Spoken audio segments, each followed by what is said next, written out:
I come in peace because it might seem like I'm looking for trouble today, but I really do come in peace. In 2014, Goodluck Jonathan passed a bill that made it a federal offense to engage in any sexual conduct or relationship involving someone of the same sex as yourself. There are situations where you leave small boys with very mature men that might be involved in those kind of things, and they spoil those people. The reason why there's an anger, there's an outrage, or people seem to be very homophobic is because of how much it is in our faces. It's like somebody has done something bad to these people before, and then there's some sort of overcompensation going on with Netflix or with whoever, where there has to be some character of that persuasion in every single movie and every single series, and we are all gobbling up. We have to accept it. But deep down, we probably do not like to see that kind of thing, even if we don't mind it. So when it's being forced down our throat like this, there's this inner resentment that is being built up, and then it comes out of your mouth as homophobia or in your actions as homophobia, and it's not really what it is. Good morning, good afternoon, good evening. Welcome back to the Good Evening Podcast. It's still your host, Coke Boy, and today I'm wearing a white durag, and it is very significant and it is intentional. And this is because I come in peace. Because it might seem like I'm looking for trouble today, but I really do come in peace. Today, we're going to talk about something that is a very touchy issue, and it is homosexuality, gay, gayness. It's difficult to put those words, but let's not put tags on it since we're on Instagram and we are live. So, the first thing, what's homosexuality? And it is in the context of this country that we are talking about it. Homosexuality is having sexual attraction towards someone of the same gender as yourself. And in 2014, Goodluck Jonathan passed a bill that made it a federal offense to engage in any sexual conduct or relationship involving someone of the same sex as yourself, and made it punishable by up to 14 years in prison. And I remember when I was in secondary school then, and it was always a joke when someone does something that is slightly homo. Everybody, 14 years seemed like a joke, but there are certain people who were actually genuinely terrified about that because now the way they want to live their lives has become a crime. And I want us to dissect this issue today. I have an opinion on how it can be properly managed, even in Africa, even with all our prejudices and everything that we might be feeling, and all our quote unquote homophobia. But I think there's a way that we can have a better society, even with this thing as being in existence as it is. Because in Nigeria, it is becoming clear and evident day after day that these people exist amongst us, amongst different classes of people. You know, personally, I have a theory, and I don't know if this is correct or not, but I often feel every person that acts effeminate, every man that acts effeminate has a sprinkle of that in them. That's my theory. It's not been tested. I don't know, but that's how I think, right? And so I often think of those people as like that when I see them, and there is no prejudice whatsoever. I just feel like it's an issue because you know what, this topic is actually very very touchy to work on to work on. No. Anyways, I have a way that I think we can handle this situation better than we are doing it now because I feel like there are people who are too extreme. There are both sides of the conversation. There are people who think, oh, we should treat these people a certain way, and da da da. There are people who think, if you see them, stone them, beat them, and all of that. But I think I have an opinion that everybody can agree with, and that is going to make sense. So just stick with me. First of all, how does someone become like that? I have reason to believe that there are different reasons. One, you could actually be born like that. I do believe it. I know a lot of people say, no, they spoil them, their spirits, they enter them, blah, blah, blah, blah, blah. I believe that you can be born like that. And if you're born like that, then you're helpless. There's nothing you can do about it, even though it is unnatural. And if you want to argue with me, the way the lifestyle of the average homosexual is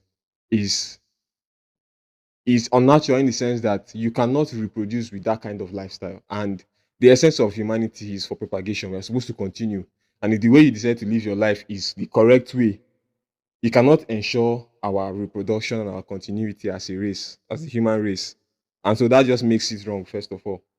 in my eyes, or at least let me just say unnatural in my eyes, first of all. But it doesn't mean it should be a punishable offense until a line is crossed. And I'll talk about that line shortly. But first of all, the origin could be natural, like I said, you could be born like that, or you could be molested into it. Like, you know, this happens a lot of times. You see, there are rumors that happen, and I'm not going to want to, I don't want to go to and offend any church or anything like that. But I think we all know what I'm talking about. There are situations where you leave small boys with very mature men that might be involved in those kind of things, and they spoil those people. In certain situations, people are abused, is what I'm trying to say, and from that abuse, that kind of behavior can, linger within these abused victims, especially if they don't talk about it, and they become like that. So there's also the thinking that is a sexual indeed, that it's a mental disorder. Like there's something wrong in the brain somewhere where now your sexuality is not functioning properly anymore. Do you know? Slightly, I'm scared that I will say something fucked up and Instagram will take this off, because normally on the podcast you can just record straight and it's going to be edited or whatever. Anyway, so seeing that these are the ways that somebody can be like that, I believe that we should handle the situation with more care than we often do. I am not of the opinion that if you see somebody that is not straight, you should follow them up with beating, or there's something you can do about you should be violent towards people. Because at the end of the day, as somebody who was raised in a Christian home, I believe it's a sin. I believe it is wrong. And as everything that is wrong, it is called sin, and all of us sin. I'm going to just leave it at that. All of us sin, especially when it's a victimless sin. You fornicate with somebody that you call your girlfriend, or you both of you have agreed that you want to fornicate. And as much as it is bad in the eyes of your parents and in the eyes of God, you do not feel too much remorse, because you know that you have the permission of the person you're sleeping with, and they have your permission as well. And I would like to look at it logically as the same thing until a line is crossed. Now, when you are doing this thing, if it's a man and a woman situation, it is expected because it is a natural form of recreation or procreation or whatever. When it's an unnatural way, there's a way we are going to look at it. And I don't think it is ever going to change. People who live like that are never going to be accepted, and as if it doesn't work, as if it's normal, it's okay. It's never going to work like that. But there's a way we can step around this so that everybody will feel at least comfortable to a certain degree. The reason why there's an anger, there's an outrage, or people seem to be very homophobic is because of how much it is in our faces. You know, it's like somebody has done something bad to these people before, and then there's some sort of overcompensation going on with Netflix or with whoever, where there has to be some character of that persuasion in every single movie and every single series, and that we are all gobbling it up. We have to accept it. But deep down, we probably do not like to see that kind of thing, even if we don't mind it, but we don't like to see it. So when it's being forced on our throat like this, there's this is it would I call it an inner resentment that is being built up, and then it comes out of your mouth as homophobia or in your actions as homophobia, and it's not really what it is. So here's the handling. One, if you're somebody of that persuasion, people of that persuasion should be discreet. The same way I would not stand up and be doing something hypersexual on the road. That's the same way we would not want you to do it as well. And if you understand where your own situation is, that this thing is not normal, then it should make you respect yourself even more to try to be more discreet. If somebody knows that you're into that kind of stuff and they try to attack you, or without any prior provocation, then that should be wrong on the person's part. That is straight up homophobia that shouldn't be accepted. But it doesn't mean you are permitted to come and bring it and be pouring it on our faces. That's one. Second thing, you have to stay away from people's children, because if you choose a lifestyle that does not support reproduction, then you have no business with somebody that two people have produced from, what I'm just choosing my words, but I've decided to give birth to. Somebody else's child generally should be off limits to you in whatever you are teaching, because that is where another form of outrage is coming from. Teaching children that it is okay to be this way and that way and that way. Children that straight people gave birth to. It is just wrong on every level. And so if you're going to punish things, for example, now if I'm going to edit good luck's law, I would say if you are engaging in it with somebody that you have two adults, consenting adults, in private, then let them be. I might decide that by myself, people who behave like that, I don't want to employ them in my business. You might decide, it's your choice, it's your prerogative. But then it shouldn't be that when you see that two people of the same sex are doing something in their own house, then you people should go and gather the house and bring them outside and beat them. That one, no, you're not supposed to follow. But if they are doing it, somebody is inside with another person's underage child. Whether consenting or not consenting, if you're under 18, then the older person there should go to prison.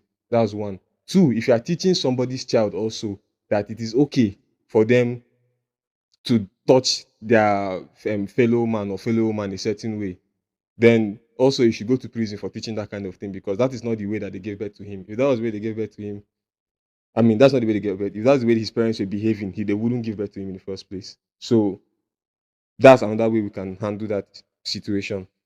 The reason I'm trying to bring this to our table like this is because all of us have consciousness and all of us have souls. So the same way you feel yourself, you feel pain, you feel anger, you feel disgust and shame, and all these emotions, people of that persuasion as well feel it.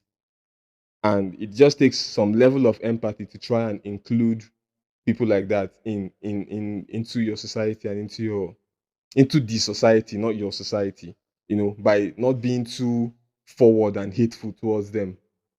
I'm saying it because this thing goes both ways. I genuinely feel like nobody is like naturally hateful towards these things. It's just if you make them think about it and see it too much, they might build resentment because it is unnatural. But if you don't, people will not mind. You might have a friend who you are not sure. There's always in situations like that, somebody, but you're not quite sure of his way. Like a guy now, you've not seen him with any woman before. When people are talking about girls, not really contributing like that. But you have this suspicion about him, but you've never heard anything. You've never also seen anything. It is okay to have the suspicion. Oh. If you're curious enough, you can now ask and they will tell you, but they will not bring it to your face, right? And if they don't do that, I don't think you'll be so angry the way you're angry with the one that is on the internet putting on makeup and like doing all that stuff in a country where this thing is supposed to be illegal. So I believe that there's a provocation before what you even call homophobia in the first place. And then if you want to avoid the provocation, is to be discreet. The same way even street people are discreet with their stuff. As easy as that, right? Yeah, I had a few creative ideas because now naturally we have pedophiles and regular sex offenders that are not same sex offenders. People who are rapists, who touch children, who touch women that don't want to be touched, and stuff like that. And then I thought about punishment separately because not everybody wants to be homosexual. You get if women are flocking towards the guy, he might not necessarily want to sleep with all of them, but to some degree, he would like the attention he's getting from women because he's attracted to women. But the same sexual attraction might be coming now, but it's from other men. And if he's not gay, he's going to be repulsed by it, irritated by that because he doesn't swing that way. And it's a different thing. And that way, I think it should be classed as harassment. And I'm saying this out of experience because I've felt it. I've had people I know that I've been in situations where somebody was talking to me funny and I didn't quite understand where he was leading to, what it was looking like. But when I finally got it, I did not like how I felt. I did not like it. If it was a girl that was hitting on me that way, probably I won't feel the exact same way. So I think there are two different things, and we should treat the offenses related to it differently as well. So, say for example, you know, somebody rapes a child, but in this case, it's a gay man that molested a small boy. Whether the small boy is gay or straight, we don't know. The punishment for an adult man that molested a small girl, in fact, all of those are just hideous crimes. But the punishment for the one who did it to a boy should be more. Simply because I feel like the molestation itself will be more painful. Not to downplay rape in any way, you understand? But I don't know how to put this in for it to sound nicely. Maybe there's no nice way to say this. But in honest truth, if you tell ourselves the truth, yeah, if somebody is raped, take it out a female that um is not a virgin, is raped, the pain that she feels is there and it's undeniable. And the punishment that the rapist should get is already in the law, whether it is death or whatever. But then when somebody who doesn't even have sex that way naturally is molested that way, here's what I think the rapist should go through. Why punish gay people 14 years? Like, what's the point? Because you cannot punish the gay away.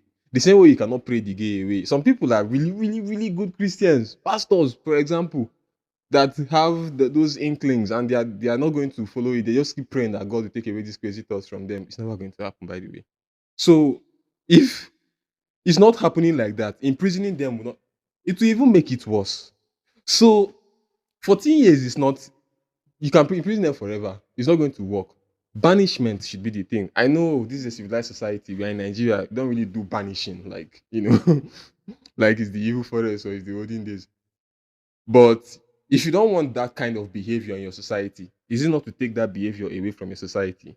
So you sentence them to death or you banish them. Now, death is a bit extreme. So banishment seems like, or exile seems like a more sensible thing to do because after the 14 years, they're not coming back straight, they're still coming back gay. Now, for the offenders, here's the idea I had. That thing should be done to them in prison, right? But like 4 or 5 people every day. When you're serving your 14 years or whatever it is they learned, you should be molested back in a I really don't I cannot say this thing, all right, but I think you get the idea of the level of punishment I'm expecting these people to receive.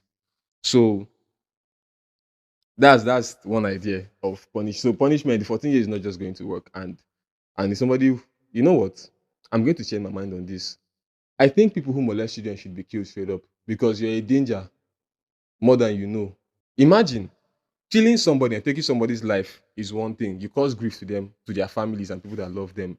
But molesting somebody, especially when they are young, you are creating a human being that can potentially spoil the lives of several other human beings. And that butterfly effect you're setting in motion is so heavy that the punishment for it needs to be extreme, needs to be severe, needs to be probably the ultimate price, which is, you know, the maximum sentence. And that's what I think should happen. So all that multiple molestation I'm talking about in the prison itself, they might even enjoy it at the end of the day. So that should even be off the table, you know.